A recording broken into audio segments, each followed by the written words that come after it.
નમસ્કાર દોસ્તો, આજે જ્યારે આપણે દુનિયાભરની મૂવી જોઈએ છીએ, હોલિવૂડથી લઈને કોરિયન ડ્રામા સુધીની મૂવી આપણા ઘર સુધી અવેલેબલ છે, ત્યારે કન્ફ્યુઝન થઈ જાય કે જ્યારે આપણી રિજનલ મૂવી બને તો આપણે એને શું કહીએ. અને આ જ પ્રશ્ન શસ્ત્ર નામની મૂવી જોયા પછી પૂછવાનું મન થાય. હું જ્યારે આ મૂવીનું ટીઝર રિવ્યુ કરી રહ્યો હતો ત્યારે કદાચ તમે મારું ટીઝર જોયું હોય તો મેં સેમ વાત કરી હતી કે વીએફએક્સ નબળું છે અને સાયબર ક્રાઇમને લગતી મૂવી છે, પરંતુ આઈ હોપ કે લવ એંગલ આમાં ખોટે ખોટું ન ઘૂસેડે, કારણ કે સાયબર ક્રાઇમની સ્ટોરીને લવ એંગલ અનનેસેસરી વીક બનાવી દે છે. અને બીજી વાત એ પણ હતી કે સ્ટોરી જો સારી હોય અને વીએફએક્સ કદાચ ખરાબ હોય તો આપણે માફ કરી દઈએ.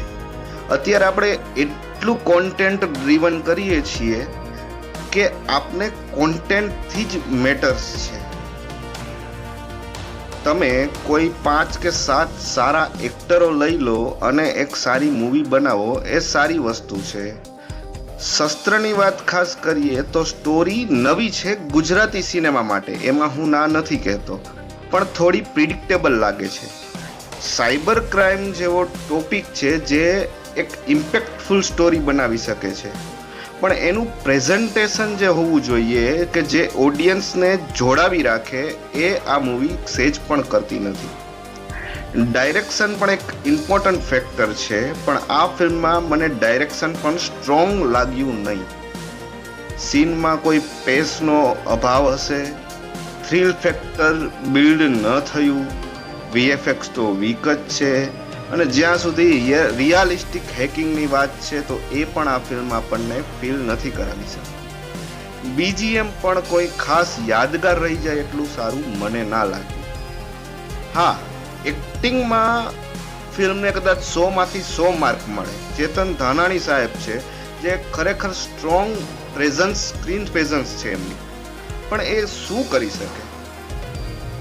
એક્ટિંગમાં વાત કરીએ તો દીપ વૈદ્ય અને હેમિન ત્રિવેદીએ દિલ જીતી લીધા છે. હેમિનભાઈએ ખાસ જે શાયર બનીને કર્યું છે એ રિયલી સરાહને પાત્ર છે.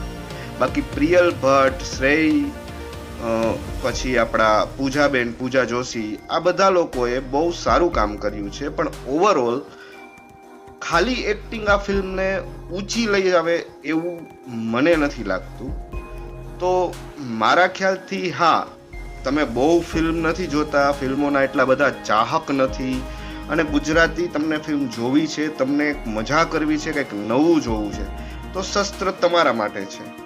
ઓવરઓલ ફિલ્મ એક ટ્રાય આપીએ તો ઓકે કહેવાય, પણ તમે બહુ બધા કોરિયન ડ્રામાઓ, હિન્દી થ્રિલર ફિલ્મો આ બધું જોઈ લીધું છે તો શસ્ત્ર 110% તમને નિરાશ કરવાની છે. આ જ બધી બાબતોને ધ્યાનમાં રાખી અને હું ફિલ્મને 2 સ્ટાર આપીશ 5 માંથી. આ છે મારા મતે શસ્ત્ર મૂવીનો રિવ્યુ, જે આજે થિયેટરમાં રિલીઝ થઈ છે. તો તમે પણ ફ્રી છો તો વીકેન્ડમાં એકવાર જઈ આવો. બાકી બસ મારા માટે શસ્ત્ર આ જ હતું, મને એટલી બધી ઇમ્પેક્ટફુલ ન લાગી, માફ કરશો. અને જો તમે શસ્ત્ર મૂવી જોઈ લીધી હોય અને મારો રિવ્યુ તમને સારો કે ખરાબ લાગ્યો હોય તો એના પ્રતિભાવો મારા કોમેન્ટમાં જરૂર આપજો. બાકી આપણે મળતા રહેશું ઘણા બધા રિવ્યુઓ સાથે. ચાલતા જય હિન્દ, વંદે માતરમ.